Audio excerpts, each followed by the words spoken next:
Welcome to Retail Crime Uncovered, the go-to podcast for anything and everything retail crime related. I'm your host, Professor Emmeline.taylor.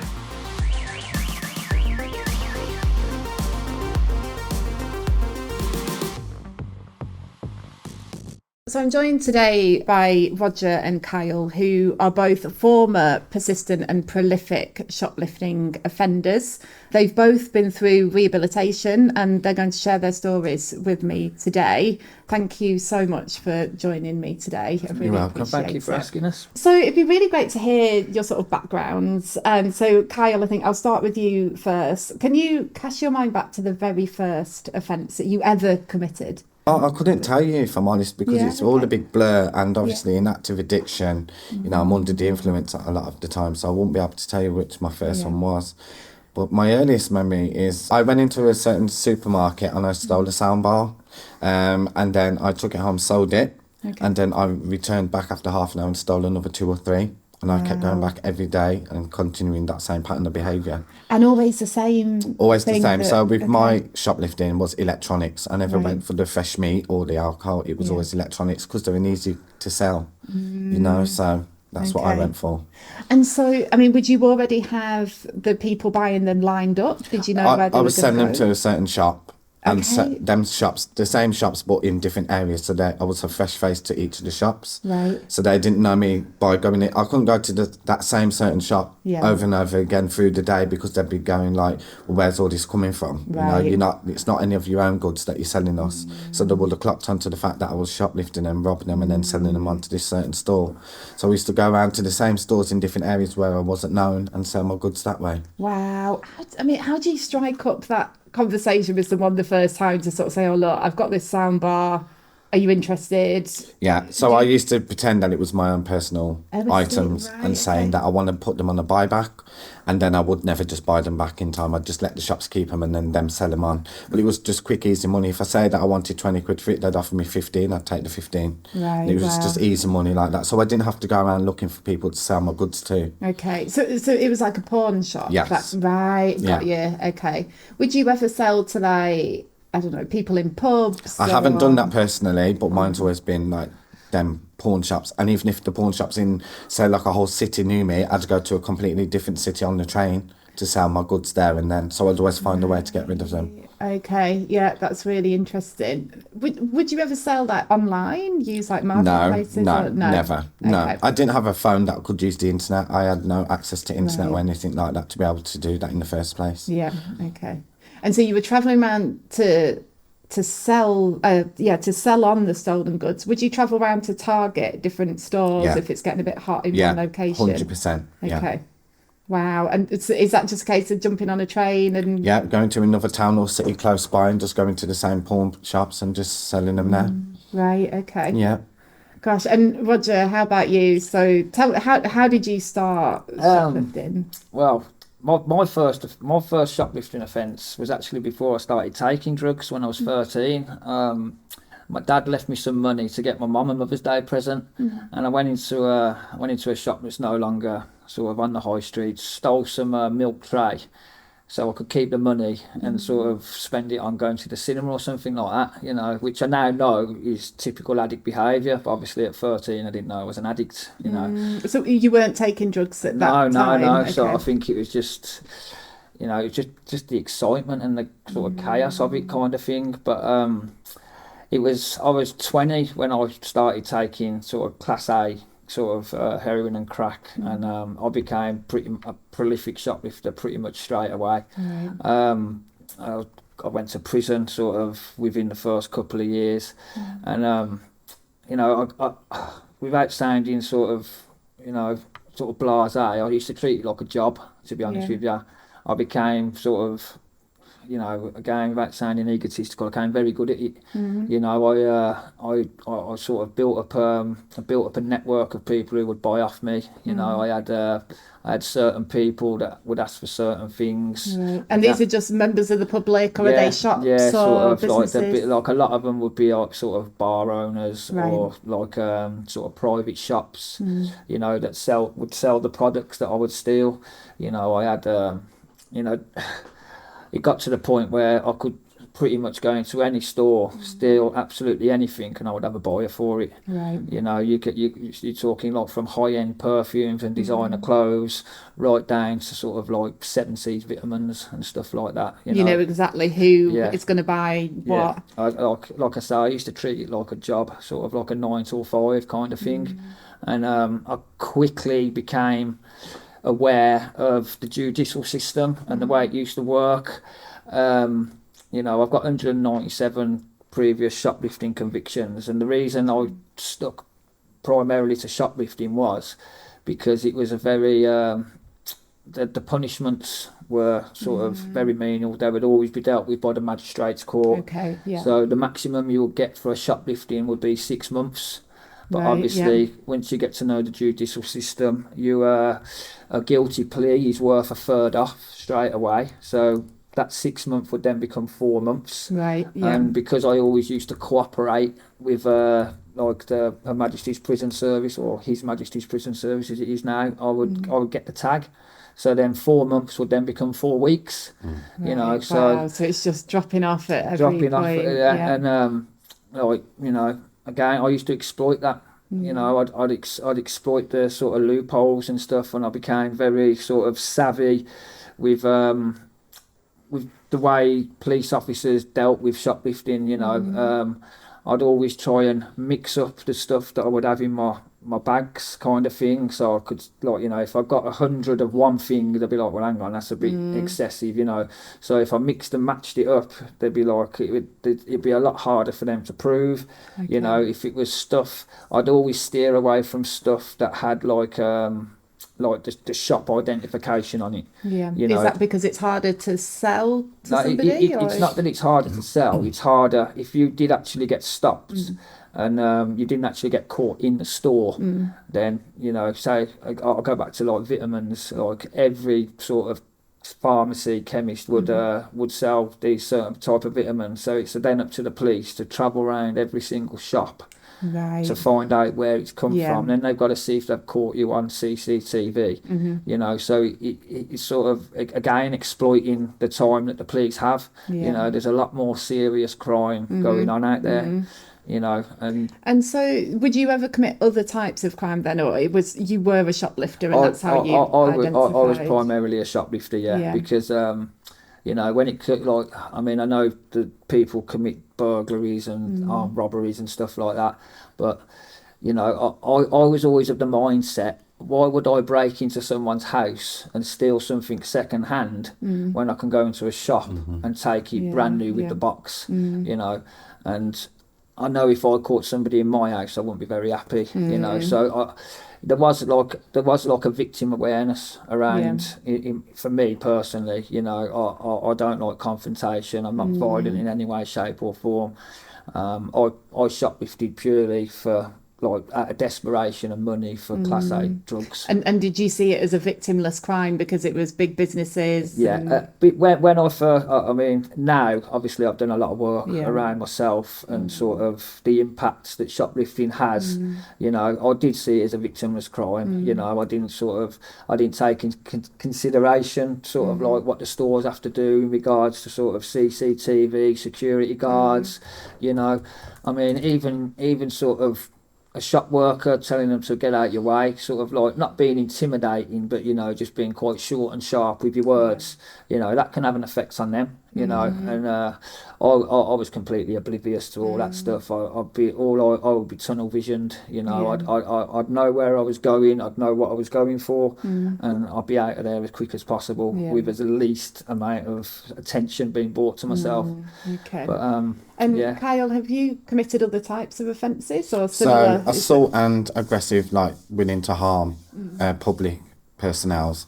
That's like threatening with a weapon. I've been charged for recently, actually. I've just been to court for that. Okay, and that was in a shoplifting scenario? Yeah, so obviously I'd left the store and I got followed by staff members from that store. Right. And then I got quite aggressive to them because they were following me and putting their hands on me. So I got quite aggressive and I did have a weapon and I threatened to assault that person with that. But that's how desperation took me in my shoplifting. You know, it took me to some really drastic measures just to try and get in there, get what I needed and get straight out. You know, if I got followed, I'd use any excuse to try and get them away from me just so I could get away with my goods. Yeah. You know, I wanted to be straight in, straight out with my goods, and that was me done. But if I got followed, I'd turn to aggression, which, like Roger just said, you know, having done work on myself now, I know how much that has affected these shopkeepers that I've you know, violently hurted. And what was the weapon that you had? So it was a penknife. You had a penknife, Yeah. okay. And did you take that with you when you were stealing? I did at one point, yeah, because happened? it got to the point where every shop that I was going in, because I was so known by face and it flagged up on the facial recognition system, that I couldn't get out the store without being followed. So I thought to myself, if I take a weapon, at least if I get followed outside the store, I'd use that just to scare them away from me, just so I could get the goods. Yeah, okay. And then, so you were then convicted? I was then convicted, of using that, Yeah. What sentence did you get? So I got a fine and compensation, but that was only because I was in a rehabilitation centre at this time. It was only a month ago, actually, that it happened. Right, If I wasn't in the rehabilitation centre, I would have got 12 weeks in jail. Yeah. Yeah. Okay. And so you're primarily stealing electronics, so soundbars. What other types? Soundbars, televisions, radios, DVD players, Xboxes, if I could get them, toasters, kettles, anything electronical, anything at all. Yeah. I mean, they must have like quite a lot of security around them. You know, how do you take a so TV some of them have security tags on. I'd either use a knife to get the tags off in the store, or I was that blatantly obvious doing it. I'd just go in, even if it had security tags on, and walk out and let the alarms go off. Okay. If the alarms went off, I would just then run. Yeah. Well, I was a quick runner, because I've done it for a long time, you know, so getting away from security is something that I'm used to doing with goods in my hands. And obviously it doesn't look good out in the public when the alarms have just gone off in the shop, everyone's turning around and staring at you with a big telly under your arms. You know, you get to the point where you really don't care what any of the public think, what people think of you. You drive yourself to them deep desperate times, you know, you just do anything to get your goods out of that store, whether people are staring at you or not. You just don't have any interest in that, no. And if you're under the influence as well, that has a mask over your emotions and feelings. You just don't care. Would you take drugs to then go and steal, to give you that sort of bravado? In the morning, I'd need to go and steal to fund my drug habit anyway. So I'd always use my first run in the morning needing some sort of gear in me. And that's the reason why I'd do it. Yeah. And so, I mean, Roger talked about it being a full-time job. 100% full-time job. From longer than 9 till 5, from morning till night. You know, I'd have like an hour's rest in between where I'd get my goods, sell them, get the money, score, use my drugs, and then I'm back out there again. Well, I had an alcohol problem as well, so I was physically addicted to alcohol. So it wasn't just electronics. If I sold my electronics and got money, that money would only be purely for drugs. So I'd have to go out again to steal more to get money for drink on top. So it was double the amount that I had to get of my goods, basically. I mean, can you put a sort of pound figure on it? How much would you have to steal? So like a television, that's worth £143. So a 43-inch smart TV, worth £143 in a supermarket, I only get £50 for it. So you're getting about a third of the RRP? Yeah. Okay. And so how much would you need to get in a day to fund the drugs and the alcohol? I could easily get about £280 to £300 a day. Okay. And then so with you're getting... the amount that I was shoplifting throughout the day. That's a full day's worth of money. So you're stealing about 600 quid's worth to get, say, about 200 quid, that type of ratio. Okay. And how about you? Do you know, at the height of it, how much money were you stealing? I'll use two incidences as an example. I used to go to a well-known opticians, and the highest value I ever got charged with was £18,000. And that was sunglasses. Like I walked it like one was 18,000 and one was 13,000. That was the actual value given on the charge sheet. But like obviously, I don't know if you can picture an optician's, it's just like a rack of glasses kind of thing, and I'd just walk in and I'd just every single one of them off, you know. And I was doing that for a very long time. A lot of various opticians all over sort of the West Midlands and further afield. But obviously it got to the point where these shops were realising that they were losing a hell of a lot of sort of values worth of sunglasses. I used to go through periods with my shop. Like I say, I used to treat it like a job, and I used to be, without sounding negative, I was very good at it in the respect that I would sort of purposely look in certain shops and I'd see sort of like what displays they had, you know, like with special offers and things like that.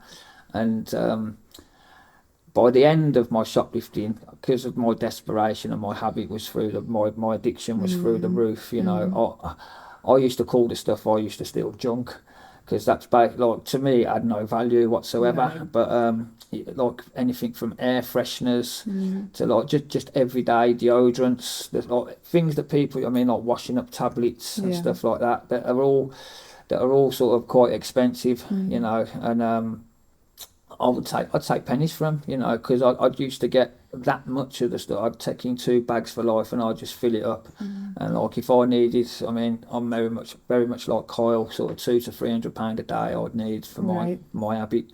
Like mine was heroin and crack, and Mamba by the end of it. And I used to think I was like, because of the drugs I was taking and sort of the delusional thinking that I used to get into, at some point I thought I was invisible. You know, I know it sounds very extreme and very sort of like, it's quite laughable now when I look back at it. But, you know, I used to think I was invisible. And is that because nobody was apprehending you? Nobody was stopping you? I mean, there was a certain area that I towards the end of my sort of shoplifting career, shall we say, I would hit it hard. And I mean, sort of, I'd have no, I mean, a lot of the security used to know me on the particular high street. And they'd be just like, you know, if they was to come up to me, I mean, like Kyle described how he sort of bought a pen. I was sort of the other end of the spectrum. I was quite happy to just go, you know what, have it back. You know, just sort of like, they've got their stuff back, and 9 times out of 10 they just say, nice one. They've got their stuff back. They're not bothered. Put it back on the shelf, let you go. And let me go, kind of thing. Yeah. And I always found that like the best approach, because in my head I just think, well, I'll just go next door. Do you know what I mean? I'd just hit another shop just further down the road, because I had that many sort of shops within my target. You know, like I said previously, I had sort of buyers lined up for absolutely anything and everything. You know, from, like I say, meat right up until designer goods and high-end perfumes and stuff. Would you ever work with other people, or would you always go on your own? So I would always go on my own, Yeah. for the sure fact that whatever I used to get, what money-wise I used to get, I'd have to share that with that other person. Okay. And me being a typical addict, I was very greedy. So what I earned, I kept. And what drugs I got were mine. I didn't want to share with anybody else. I don't know about you, Roger. Yeah, I was exactly this. I mean, going back 25 years, there used to be quite a few of us that would go out to different town centres, and like we'd all go into different shops, obviously to sort of confuse, like basically they have like the links, the radios and that. And like I've been in shops where I've heard a description come through of my mate who's in another shop. So then the guard in that shop is looking out the window to sort of see where they are, and then I'm taking from that shop, you know. So you know, but that was sort of a long time ago. And by the end I was always out on my own. And like Kyle said, it was, you know what, it was hard enough to get me home money, let alone share it with anybody else. But there are gangs that go out as well. Okay. Tell me a bit about the gangs. Who are they? Well, it's like people like who drive. They'll sort of get predominantly well known in one area, and then they'll just go to another area, and like they'll all just get out of the car. They'll all sort of, they call it steaming. You know, they'll all just go into a shop. They'll all grab what they can grab. You know, if there's 5 of them and only one guard, you know. So they just overwhelm them and quite aggressive as well, aren't they? I mean, and that wasn't really like my scene, as I say. Like I'd always want as little attention and as little sort of, you know, consequence as possible. So sort of keep everything sort of quiet and calm and minimal. 100%. I mean, again, like if I was to sort of get caught, I'd be like, oh, I'm ever so sorry, and I'd give them the stuff back and say, please don't call the police, kind of thing. I'm ill. Do you know what I mean? Which 9 times out of 10 I was. You know, I'd be like, because I was physically dependent on heroin for a very long time, and you know, a lot of the security these days, they're very very accustomed to dealing with people like in addiction, and you know, people can, if you catch them at the wrong time, can become very violent. Not because they're a violent person, but it's just they're in fear of like getting locked in a police cell and having to go through a withdrawal. You know, because I've heard quite a few addicts say that they'll use like a dirty needle as a threat and say, you know, there's HIV, and use that as a threat. to somebody rather than actually using, you know, knives or their fists. Yeah. I mean, I was an intravenous user for many years, but like, again, I can't speak for other people, but that wasn't really my, you know, because, you know, I used to think, well, I'd hate that to happen to my mum or my dad or something like that, you know. But I know people who have done it and they've got extra time in prison for doing it, and rightly so, in my opinion, you know, because you are putting if you was to, so, you know, God forbid, stab a security guard with a dirty needle, you know, they've got to go through all sorts of like tests and, you know, and blood tests and not knowing, you know, you know. I mean, I don't know how long these things take, but you know, imagine having to wait 6 weeks to find out if you've got hepatitis C or HIV, you know, and God forbid finding out that you had, you know. I mean, it's like. And so, what do you think of offenders that go into the store with the intention of using violence? You know, so when they're going in steaming, you know, they're very aggressive, they're very willing to react if somebody were to try and apprehend them, or, you know, like in an armed robbery situation. Like, what do you think of those individuals? For me personally, the people who sort of use their methods, they haven't reached their rock bottom of their disease of addiction yet, because once they do and they realise the time that they're going to get in prison for doing that kind of thing, they'll soon realise, actually, no, it's a lot easier to, I shouldn't say easier, but it is a lot easier to, you know, go under the radar, you know. Okay, You know, they're people who are starting off their journey of addiction, you know, sort of like in addictive circles, we call that ways and means, you know, and like people who are sort of using violence, that they're probably, in my opinion, would be at the start of their journey of using substances. You know, the more and more reliant they become on them substances, and the more and more sort of more and more physical withdrawals they will have, you'll find that they will drop the violence part of that, because they know that the consequences far outweigh what they're getting. Yeah. Do you know what I mean? So I think it's like just seeing where their level of desperation is. Like, obviously they're not at that level of desperation severely, because they're still fresh in going into shoplifting, so they're using that physical violence as an escape route, when really, when you're at a level of desperation where you just want to be under the radar, you just want to be straight in and get straight out without any qualms, because like Roger said, with a prison sentence hanging over your head, you know, that's something they're not used to, and that's something that they're going to then get. So they're not used to the level of desperation that they need to be. Okay. And what you're talking about there, sort of like violence with shopkeepers and stuff, that they would predominantly be get sent to the Crown Court, you know, where the sentences can be anything up to 5 years. My mum was a shoplifter as well. She was a heroin and cocaine user. I lost her 3 years ago to the disease. And so, I mean, with your mum's addiction and then her shoplifting, do you feel that influenced 100%, you? 100%, because it was just normal living for me, normal lifestyle, and I've learnt behaviour, isn't it? It's just the learnt behaviour. So to me, that was normal growing up, going with her on her shopping sprees, and then doing it myself. It's just normal. Do you know what I mean? But obviously, in time, I've realised that this is no way of living, and it's not normality. I had to differentiate, like, offences, the offence I'm causing and the harm I'm causing to people, to normality living. And it was quite hard for me to adjust to getting into normal living, having lived through that in my younger lifestyle. Definitely. And I think, when you're young and impressionable, and having somebody that, you know, you look up to, or you know, who cares for you, to show you sort of, the sort of criminal behaviours, you can see 100%. how that would happen. Sorry, but you can. I was just like, it's quite strange to say that about your mum. Like, I mean, I don't know if this is relevant, but I was adopted as a baby. Like, I had no knowledge until sort of recently about my sort of biological mum and my biological dad, right? So you knew that you were adopted, but you didn't know your birth parents. No, and like, I actually sort of, obviously, because I've had to do a lot of work on myself, and I used on the sort of feelings of abandonment and rejection from a child, And I actually, like probably about 3 months ago now, I received like my adoption file, which had all had all the details in about sort of my biological parents.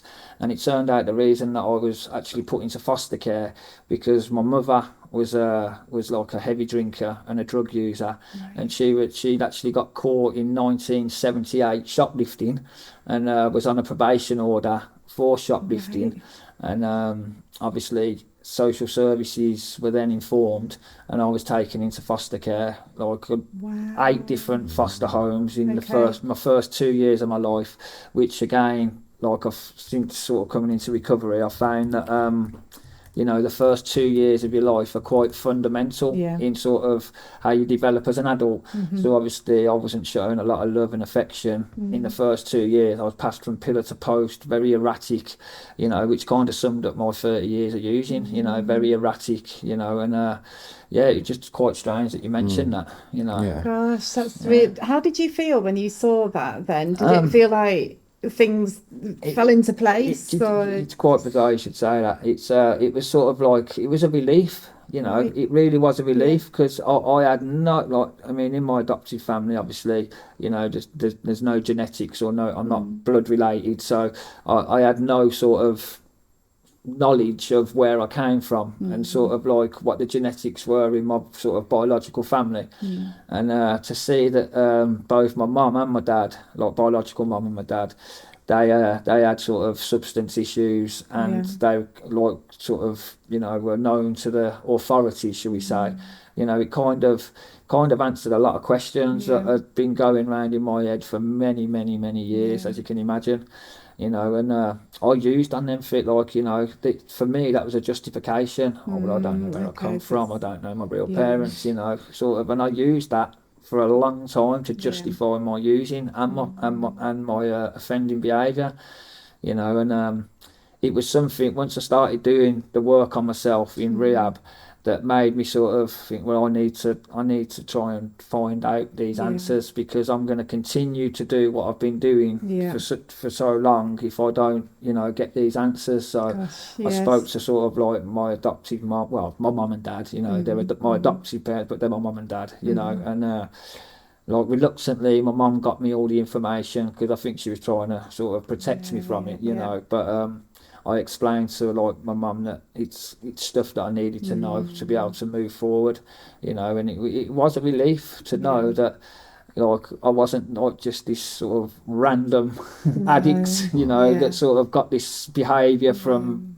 nowhere, it answered a lot of questions for me. And I hear that story quite often, not the specific story, but around sort of difficult childhoods, about being in foster care or looked after children, and it's a traumatic experience, that to experience that and not have that stability, I think from a young age, I think you can set a pattern of behaviour later in life. I mean, and it's like you say, a lot of addicts like went through a lot of trauma when they were younger, and a lot of people, they would use that trauma as the catalyst for their drug use and their offending behaviour.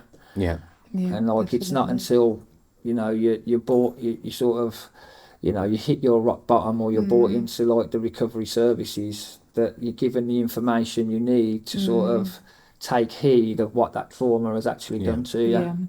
It's like, I went for many years saying my adoption didn't bother me. Do you know what I mean? When really it did bother me. I wanted to know where I come from, why I ended up where I ended up, and what the story was behind it.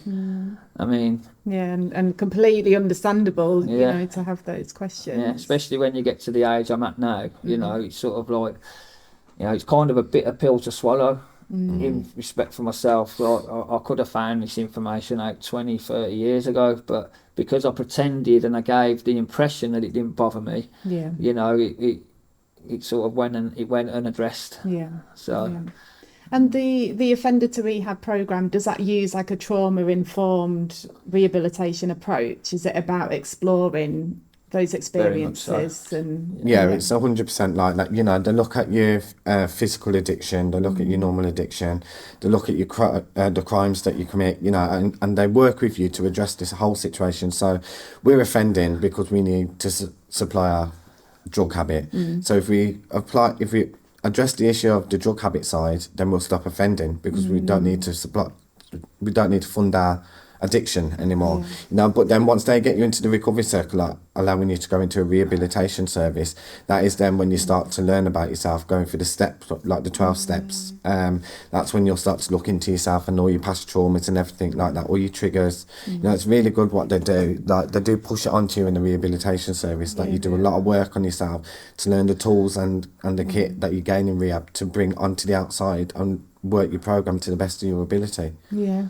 Had you tried rehab before? Or? So I went in last October for my first time in treatment, and I'd done 3 months treatment, and then I'd done 6 weeks aftercare, so in a dry house facility, and I relapsed within them 6 weeks. So I got kicked out of treatment for that. 3 months later, I came back into treatment in May this year, done another 3 months, completed, and I actually came out yesterday. And they drug test you every week as well, so it's like very maintained and very structured. And that's something you need as an addict. You need to keep busy, you need to keep in the program, you need to keep within the 12-step program. So it's very good. I love it there. Oh, that's so fantastic. I do. It's not easy. The transition to come out of a 3-month rehabilitation centre to come back into the outside and the social community again is a real big transition to do. And you've got to find that balance between normal living and recovery living. You know, there's a big different balancing gap between the two of them. You've got to meet them in the middle, you know, just for you to strive and progress in the outside community.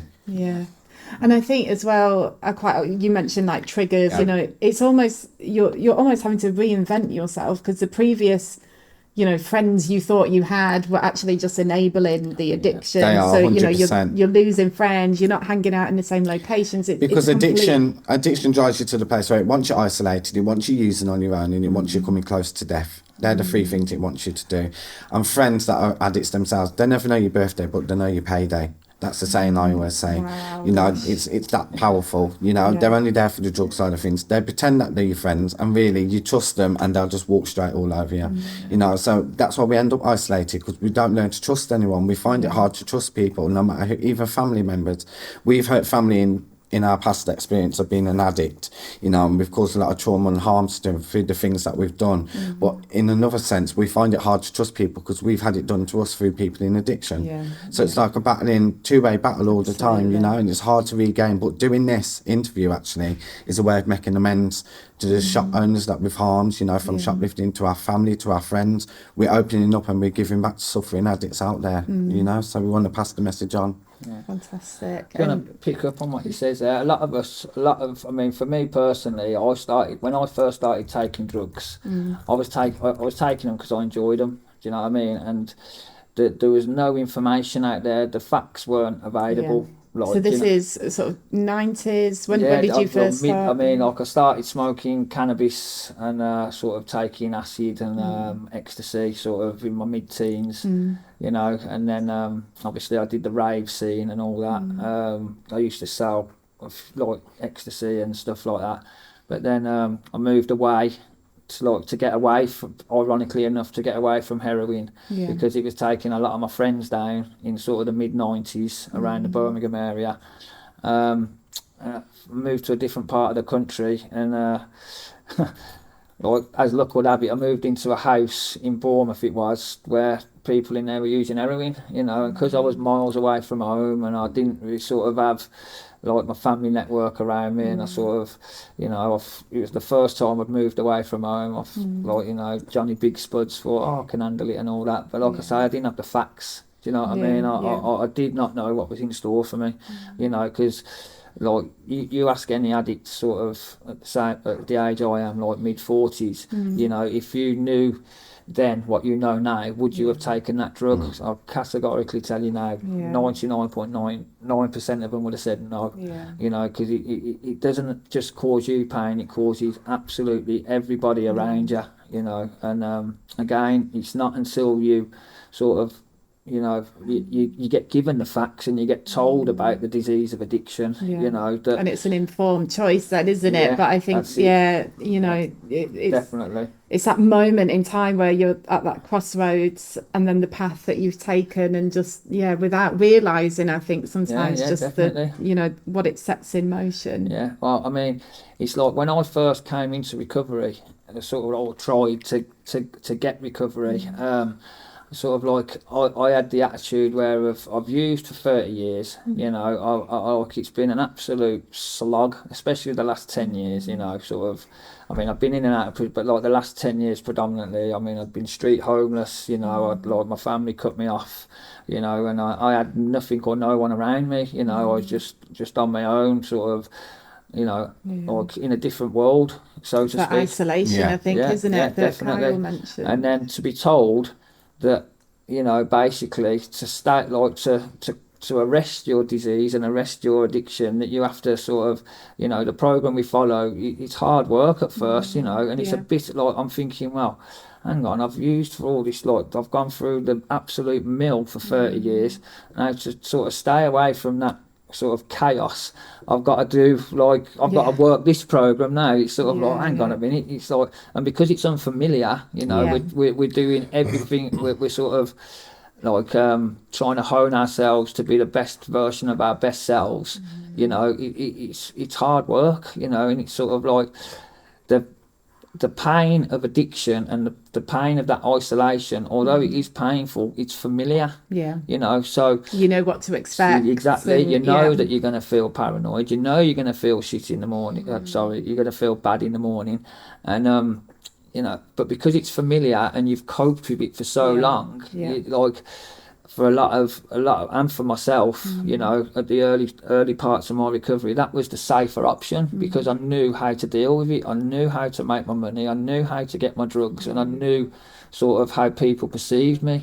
You know, it's a hard journey. You know, I stayed back out in the madness for another 2 years until I ended up in a coma. In Heartlands Hospital, because of the drugs. Because of the so drugs, like an overdose. It wasn't actually an overdose. Like I mentioned about Mamba. Yes. Right. Well, because Mamba's sort of like very readily available and a hell of a lot cheaper than heroin, I started smoking that, and like I actually didn't. I mean, it's still a very new drug now, and I don't think the actual sort of, you know, the scientific, what's the word I'm looking for, the sort of impact that it has on your body, kind of thing, not only physically but mentally. That's the long-term effects of it. I stopped smoking it overnight, and then the very next day I had this chronic seizure, you know, where my heart stopped. So I had to have like chest compressions and the pads that they put on you. And I woke up 4.5 days later in Heartlands Hospital, and I had my mum in tears one side of the bed. I had the police officer on the other side of the bed, and again, this is how sort of entrenched and how sort of hard it is to beat your disease. All I sort of heard was my mum say, "You've been in a coma for 4.5 days, and like, you know, you nearly died. We didn't think you were going to wake up." Any of that. Like, I didn't hear any of that. All I heard was, "You've been in a coma for 4 days," and my head was like, "You haven't had drugs for 4 days." Wow. Like, so, even when you're lying in a hospital bed, that's the first thought. I'm in intensive care. I've got like a machine there. I've got pads all over me. I'm in this white gown, and all I proceeded to do, like I say, even with my mum there in tears saying, "What are you doing? What are you doing?" I ripped them all off. And I ran out of that hospital, jumped into a taxi, went, like, literally, I've just come off like my deathbed to go and use again. That's how entrenched my behaviour was, and how sort of how much of a slave to my disease I was. Was there even a bit of your brain at that time thinking, "Roger, this is ridiculous, you know, get back in the hospital, what are you doing?" The first time my head thought that was when I administered the drugs. I put the drugs into my system, and like I was like, it sort of registered then what I'd been through, which is what the disease of addiction does. Your head kids you into thinking that to do absolutely anything you need them drugs. Do you get what I mean?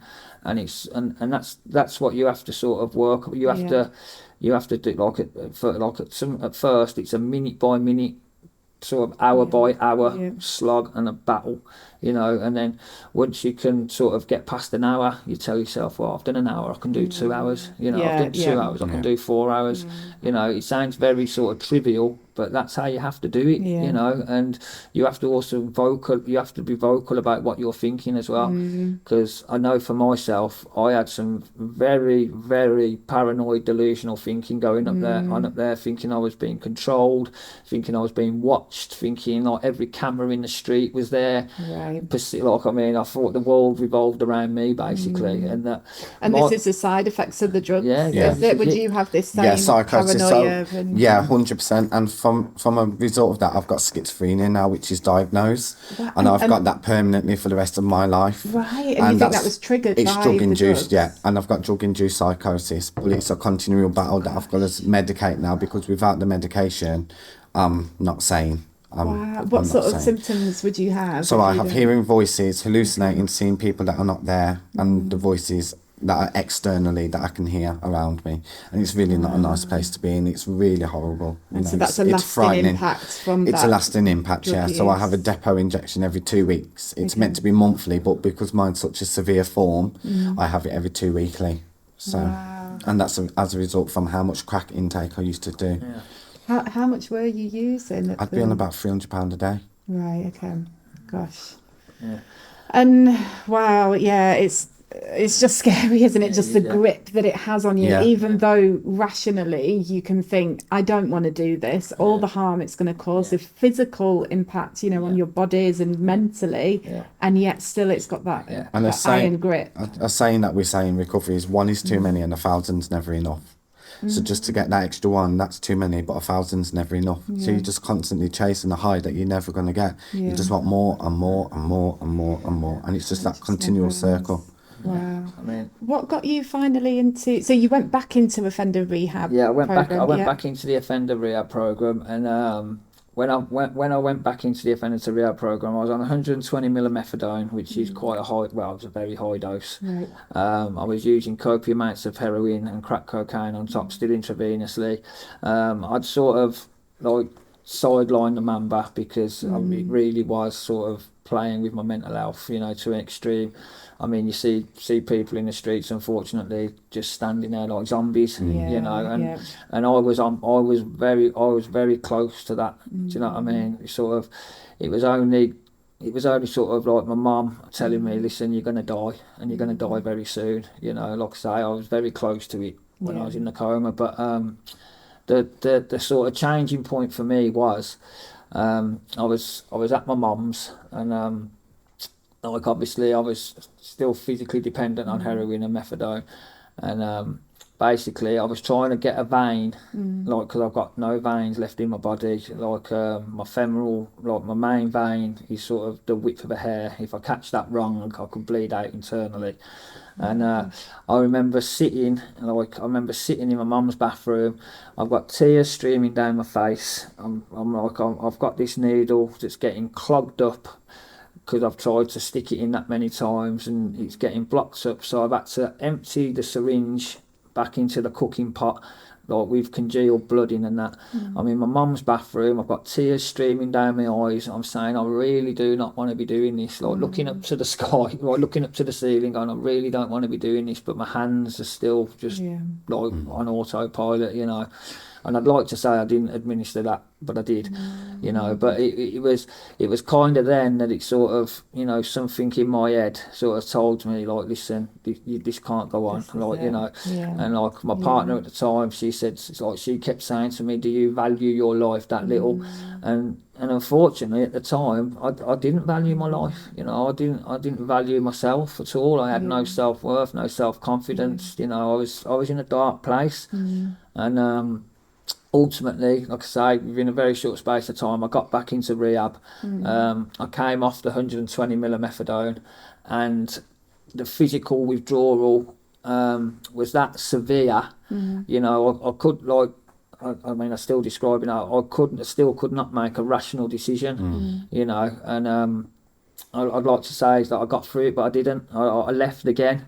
You know, and it was at that point I was like, listen, I cannot get through this physical withdrawal. Like, I've tried it numerous times before, and every single time it was like it's like there's a blockage between, like, once your body's screaming at you, like, you've got like you're in cramping everywhere, you're sweating everywhere, you like, when my body's in that state, my head can't make a rational decision, you know. And told me about this new treatment called Buvidal, right, which is basically, it's an opiate blocker, an antagonist. I was like, listen, I'll try anything. I will try anything, you know. And that was 12 months ago. Wow. You know, so and so 12 months clean. 12 months clean off heroin, and then, like, obviously, like, because I didn't address the crack issue as well. Like, I used crack for another 4 months afterwards. You know, so I'm now 12 months clean off heroin, and I'm 7 months clean off crack cocaine. Fantastic. So, Congratulations. you know, yeah, I appreciate that. And I say I have this monthly injection now. It's a complete game changer. You know. And so, have you had this as well? The No, so I didn't come off an opiate. Mine was just crack and alcohol. Okay. But crack is mentally addictive. It's not physically addictive. Right. So I'm like 4 months clean in total now from any substance at all. Wow. Yeah. Thank you. That's incredible. I just, I mean, and just hearing so powerfully, you know, people I think who've never experienced addiction don't realise that physical side of it, and how you're battling with yourself. You know, constantly. It's like, the best way I can describe it, it's like having two different people on your shoulder. You've got one in that ear going, do this, and then you've got the other side, which is the good side, saying, well, you know what's going to happen if you do that, you know. But that sort of devil on your shoulder, unless you're sort of working a program and you're speaking about what's actually going on for you, you've got absolutely no chance. You know, I've tried to sponsor myself. I've tried to arrest this disease on its own by sort of trying to think my way out of it. You know, 30 seconds later, I'm, fuck yeah, I'll go and use. You know what I mean? Because it's a constant battle. You know, and it's. I mean, I'm not saying people who aren't addicts can't understand, but you know, it's a very hard disease to understand unless you actually live it and feel it yourself. Yeah. I'm just going to ask you a couple of questions about prison. Kyle, what's your experience? I've never been to prison. I've come very close to going to jail, but the only thing that saved me from going in is because I was in a rehabilitation centre, and that obviously protects you mainly for your own self and to the court system. That look, he's in a place where he's addressing his issue at the moment, and hopefully sustain sobriety. So that let me off going to jail. So apart from that, I haven't been to jail personally. Was that your first appearance in court? No. So I've been to court about 15 times in the last year. Wow. Yeah, or 6 months or so. And all shoplifting? All shoplifting, offences? And so what sort of... So I've been put on tag 4 times. I got a court order for fines and compensation, and that's about it. But I've been let off lightly, I have. How have you felt about those sentences? I was nervous with all of my court cases because obviously all of them I thought I was looking a jail sentence. I was got told by my solicitor. But my solicitor's very good, and he's managed to get me off a lot of prison sentences, if I'm honest. So like I said, I've been put on tag 4 times, and then it's fines and compensation, but that's tallying up to like nearly 20 grand that I've got to pay off now. Right, okay. And so that's something you're still working. That's something I'm still working, Okay. Yeah.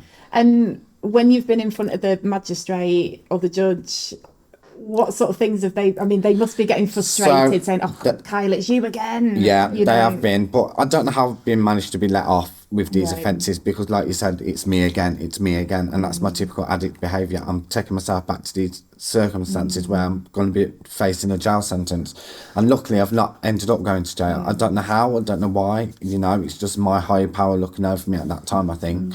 But my last court case I was looking 12 weeks if I weren't in the rehabilitation centre, and that would have been my first time in a prison. So I've been let off quite lightly with my offences I have. How many convictions do you have? I'm not sure. I'm not sure in total. No, I'm not sure. Couldn't tell you that. Because but there's a lot. It's a lot. It's a lot. Yeah. Okay. And so, Roger, you told me earlier you've got 197 previous convictions, And that's all shop theft? All shoplifting and bail offences, which mean basically not turning up to court and things like that. You know, when I would... Many moons ago, when they used to let me out of the police station, you know, obviously because of that, I don't get bail if I'm put before the magistrates the next morning. But I just wanted to pick up on something Kyle says about sort of, you know, I've got a lot of respect for the judicial system, and they do a fantastic job. But I think the fact that they're using like a tag as a sentence for a shoplifter shows the naivety of the, you know, they're telling somebody, right, your punishment for shoplifting is you have to stay off the streets between 9 p.m. and 9 a.m. You know, like it's like happy days. I can still go out and steal. Exactly. All I've got to do is go home and smoke my drugs as usual. Yeah. You know, so you know that's not really a deterrent in my eyes. You know, and it shows a fundamental misunderstanding, doesn't it, of the behaviours. Would you ever get things like a banning order that you can't go into a certain town centre? So you'll get like a mile radius, so you're not allowed to go this close to the property, basically. And would that have any impact? No. Or none at all. I mean, a lot of people have heard of ASBOs, like antisocial behaviour orders. Well, I had the privilege of being given the first CRASBO in the West Midlands. What's the CRASBO? A CRASBO is a criminal antisocial behaviour order. You know, so I was antisocial in the way, like, cause I used to shoplift, you know, so like instead of like drinking or like swearing on the street, urinating in public, stuff like that, they devised this criminal antisocial behaviour order, which basically was for people that committed offences in the same places. And the high street I was on about earlier, I was given a CRASBO from that area. So you weren't allowed to frequent it? And because of how well known I was in that area, I did actually stick to that, because with the CRASBO, they would have, like, I didn't have to commit an offence. All I had to do was be in the specific area that they outlined, and I was liable to arrest and prosecution. Right. You know, so that did actually have an impact. On, like, but it didn't stop me from doing what I was doing. It just made me go somewhere else. It was just like picking the problem up and moving You're just displacing it elsewhere. Tell me a bit about prison. How many times have you been to prison? Double figures, multiple times. I've never, touch wood, I've never actually appeared in Crown Court. So, like, as I say, it's always been magistrates, misdemeanor crimes kind of thing. And so the magistrates court, they can sentence up to 6 months for one offence, 12 months if it's multiple. Okay, so you were getting relatively short custodial sentences. I mean, like I say, I would always cooperate with the police. I was never violent in any way, shape or form. I'd always admit my guilt. I would always be willing to do what the court asked me in regards to maybe go to probation or to attend it used to be a drug treatment testing order, but it's now a drug rehabilitation requirement. But obviously, they can only give you that a certain amount of times. If you're still offending or you're not conforming to their expectations, then prison is the only option. Which again would all be very well in hindsight if you got the help in prison, you know, but I can think of multiple sentences where I would arrive at HMP Birmingham, I would be inducted in the evening, like obviously I'd be given my prison number, I'd be given my bed pack, I'd be put into a cell. The next morning, a lovely lady from the Carrot team would come and see me, and she'd be like, right, what can we do for you? Like, how can we help you, kind of thing.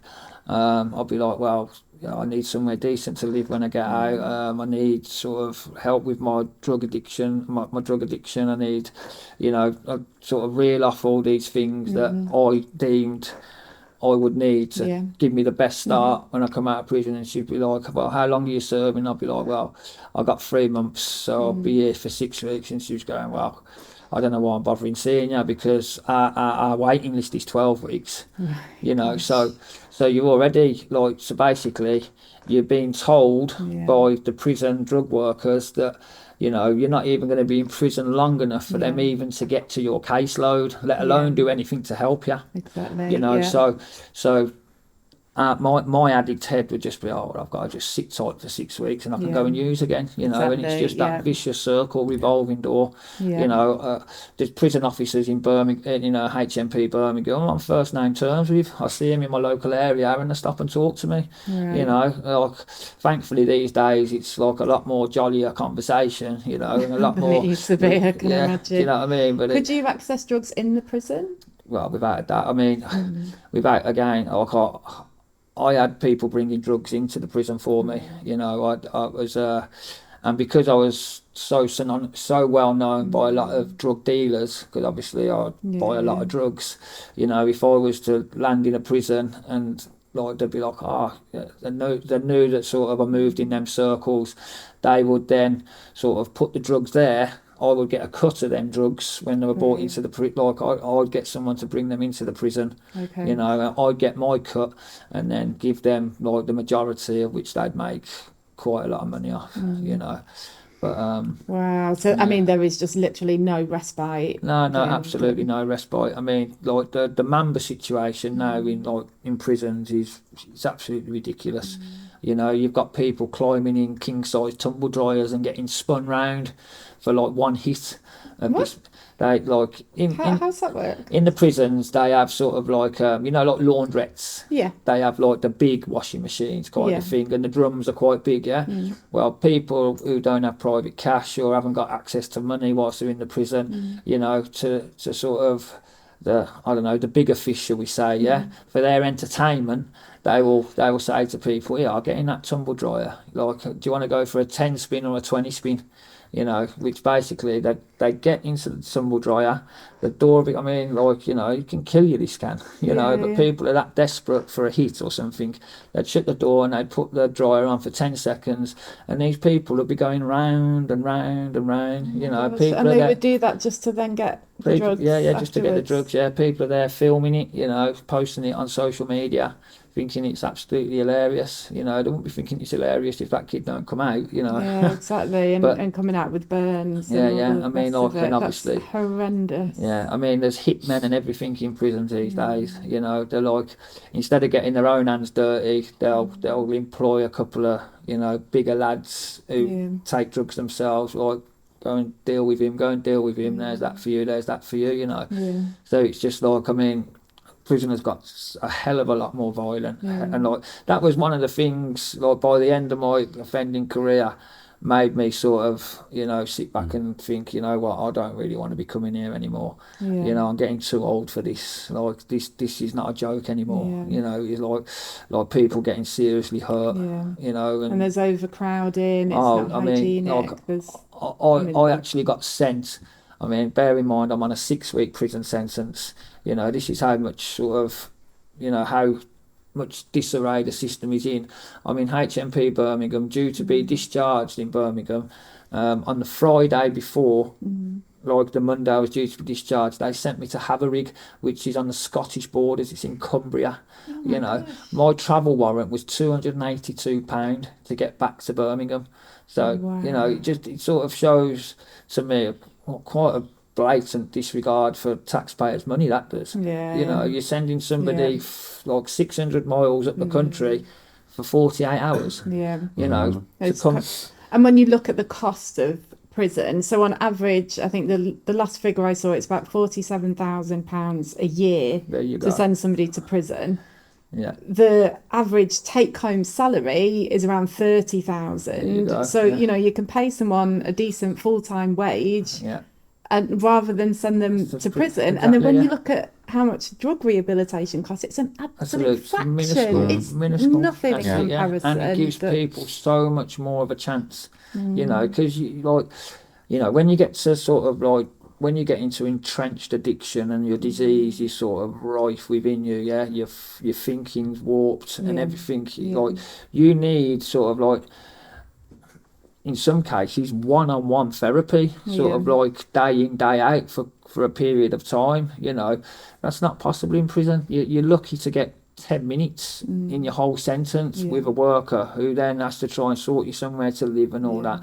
I mean, the amount of times I've been released from prison as NFA, like no fixed address, you know, with £46 in my pocket, you know, and like, there you go, there's your £46. You've got nowhere to live, you know, you've got the clothes that you're standing in, you know, good luck. You know, it's like, you know, it doesn't take a genius to work out what is going to happen. Exactly. You know, and it's a very sad state of affairs. And it's like you just says, the amount of money it costs to keep people in prison.